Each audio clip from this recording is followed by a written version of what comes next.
सांगितले की पक्षाची परिस्थिती विचारली आम्हाला, त्यानंतर आमच्या कार्यकर्त्यांच्या भावना विचारल्या, त्यानंतर आम्ही पक्षाला सांगितलं साहेब जो तुम्ही उमेदवार दिसला तो उमेदवार आम्ही तुमची सांगितलं आदेश पाळून काम कसं सांगितलं भाषणामध्ये, सुरेशराव हे तुम्ही आमच्या डोक्यावर पाप बसवलं. खरंच आहे साहेब ते, कारण याला रात्रीचा दिवस आम्ही पदरचे पैसे घालून कुठल्या गोष्टीचा विचार न करता आम्ही निवडून दिलेला हा आमदार होता.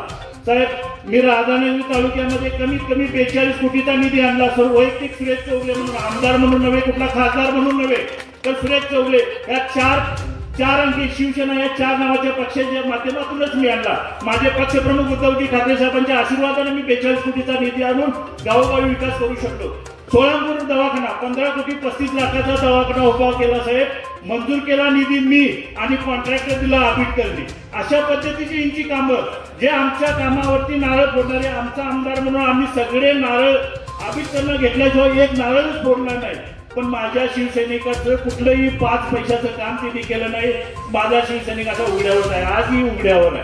तर किती साहेब माझी विनंती आहे, तुम्ही उद्याचे तुम्ही आमदारच आहात आणि माझ्या प्रत्येक शिवसैनिकाला तुमच्या माध्यमातून न्याय मिळेल असं मी खात्री बाळगतो. 2 शब्द संपवतो. जय हिंद, जय भारत.